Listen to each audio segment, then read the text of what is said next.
Every Sunday, we end our service with the peace song, and one of the lines is, "Let peace begin with me." And so my question for us is, how can we do this? How can we let peace begin with each and every one of us? I think first, by developing an inner conviction that God is always present. The second is by practicing compassion through empathy.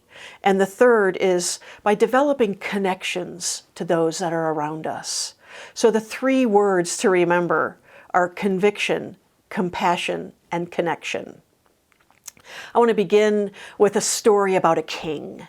There was once a king who offered a prize to the artist who would paint the best picture of peace. Many artists tried. The king looked at all the pictures, but there were only two that he really liked, and he had to choose between them. One was a picture of a calm lake. The lake was a perfect mirror for the peaceful, towering mountains that were all around it. Overhead was a blue sky with beautiful, puffy clouds.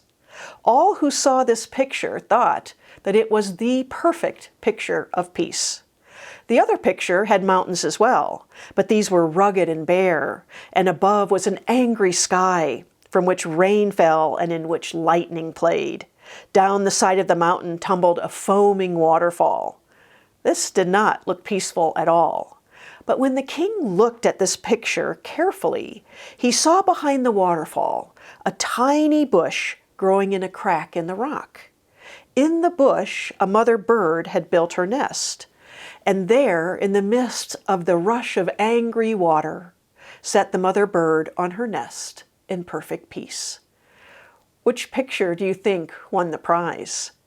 The king chose the second picture, explaining that peace doesn't mean being in a place where there's no noise, no trouble, or no turmoil. It means being in the midst of all those things and still feeling the serenity that is always present in your heart. And so our first element of peace, beginning with us, is an inner conviction that no matter what is occurring outside of us, we can stand in a place of inner peace. Like the king said in the story, peace doesn't mean to be in a place where there's no noise, trouble, or hard work. It means to be in the midst of all these things and still be calm in your heart. That is the real meaning of peace. The comedian Dave Barry said, "My therapist told me that the way to achieve true inner peace is to finish what I start. So far today, I have finished 2 bags of M&Ms and a chocolate cake. I feel better already." But when we can take a moment, even in the midst of fear or worry, to recognize and realize the presence of God is always within us, then we can move towards a greater feeling of inner peace, which will enable us really to handle any situation with love, courage, wisdom, and good judgment. Once we realize the deep and abiding spirit of peace that exists within us, then it can flow from us and it can go to others, and we can promote harmony, understanding, and mutual respect. We can live from a place of peace, and we can begin to more consistently express that. The second element is compassion. The Dalai Lama said that one of the great secrets of inner peace is the practice of compassion. I want to specifically talk about compassion as it relates to empathy. Martha Beck says that if you want to see into the hearts of other beings, your first task is to hear their stories. Empathy is hearing and understanding rather than advising or solving. I believe that by cultivating compassion and empathy, we can extend our inner peace to others around us. Glenn Melton has a blog called The Momastery, and she shared this touching story, which she calls Chase and the Onion Man. Glennon and her son named Chase were grocery shopping in the produce section, and he was having a blast weighing each new bag of vegetables that she had collected. She handed him a bag of tomatoes, and he walked over to the scale and waited patiently in line.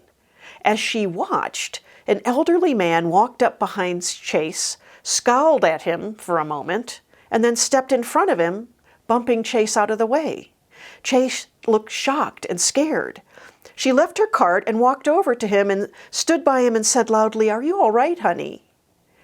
I saw what that man did to you. That was very, very wrong and very rude." Chase said nothing, the grumpy old man said nothing, and Chase and his mom just held hands and waited.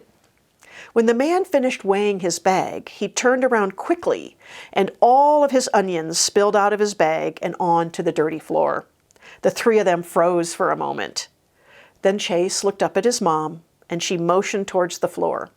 They both got down on their hands and knees and started collecting onions, while the old man stood grouchily and grudgingly accepting them and putting them back into his bag. After they had retrieved the last onion, the old man walked away without saying a word. On the drive home, Chase said through tears, "Mommy, that was so mean, the way that man cut right in front of me, and that was wrong. And then we had to help him pick up his onions. Why did we do that? That didn't make any sense." Glennon took a deep breath and said, "Chase, that man was acting horribly, wasn't he? He seemed to have a very angry heart. I'm so sorry that that happened to you. But if we didn't help him with his onions, do you think that would have made his heart softer or angrier?" "Angrier," Chase said. "Since we did help him, do you think that might have made his heart softer?" "Maybe," Chase said. "But you know what, Chase? I understand how you feel. I didn't want to help that man with his onions. You know what I wanted to do?" "What?" said Chase. "I wanted to kick him really hard in the shin. I was very angry with that man for treating you so badly. But sometimes doing what we really want to do, if it's going to add more anger, it's not the right thing to do, even if it feels good at the time.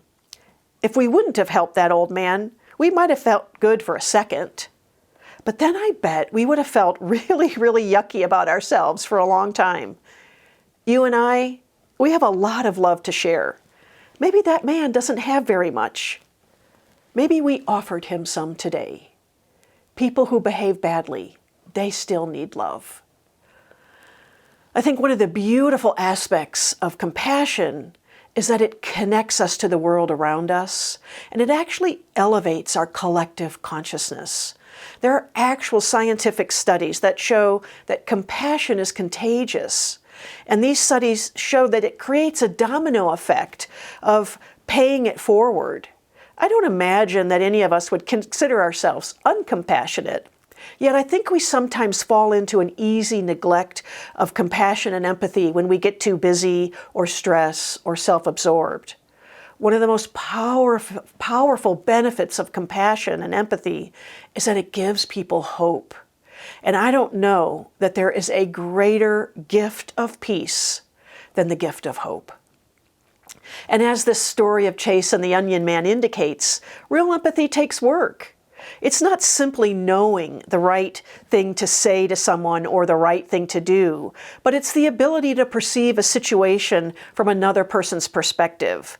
And when we can do this, we can share our gift of inner peace. And that brings us to the third C, which is connection.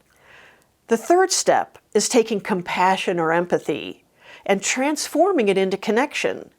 When we can do this, it fosters tremendous peace in our world.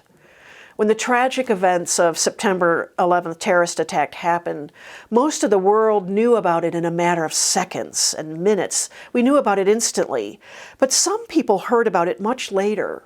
A tribe in South Kenya, in an area very remote from Western technology, learned about the attack 7 or 8 months later. I'm not sure how these people, who are not the least bit acquainted with our world, imagined it to be, or what they understood exactly about the nature of the catastrophe, but they did realize that a tragedy had occurred.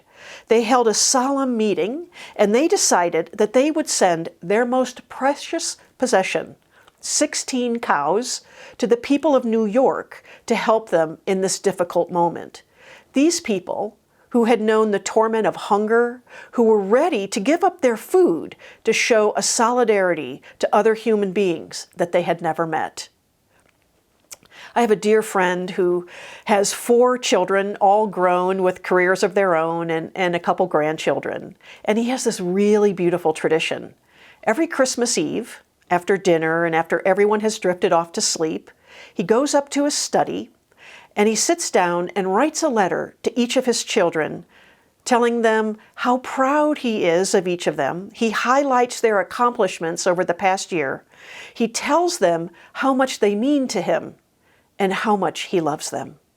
And when he's finished, he places each letter in an envelope and puts it in their Christmas stocking. And he has done this every single year since they were small children. Can you imagine waking up to that kind of appreciation and love every Christmas morning? This story just touches my heart. His children take their letters and they wait until they can find a quiet moment during Christmas Day to read their letters in private. And that kind of connection helps us create a world that works for everyone, a world of peace and love. We don't have to be on a global stage. We can start right where we are, right in our own family and in our own homes. How often do we tell the people around us how much we love them and how much we appreciate them for who they are? That we love them just the way they are, that they are adored and treasured and valued. How often are we being conscious of spreading inner peace through empathy and connection? And so as we move into this fall, I just invite you to practice the 3 C's of inner peace: conviction, compassion, and connection. As we contemplate and enlarge the peace within ourselves, we remember our oneness with God and with each other, and we live in the love, peace, and compassion which reflects the presence of God in our lives. Let's move into prayer. And so I just invite you to close your eyes and take a deep breath, just feeling that powerful, healing, peaceful presence of the divine as it infuses every cell of our body. And we allow that moment to just enlarge our heart, to expand within us, so that we, in return, can release it into the world around us. And in every moment, see that despite circumstances, despite turmoil, confusion, that there is an inner peace that exists within us, that we can expand and flow to the world around us, that we can be that lighthouse and beacon of inner peace. And so we just acknowledge this, we accept the truth of this, we allow this to be within us. And in this moment, I just know and affirm that there is peace, that we stand in that beautiful space of compassion, of connection, of kindness, and we allow it to flow in every moment to the world around us. Knowing that it begins with us, peace truly begins with us. And once we begin to realize it within ourselves, we can see it everywhere around us. We become like that bird in the nest, just a moment and a time and a space of peace. And so I just allow this to be. And it's with great, great gratitude and thanksgiving that I release this truth, this knowingness of peace, into that beautiful alchemy of love and law, knowing that all is well, because all is God, and so it is. Amen.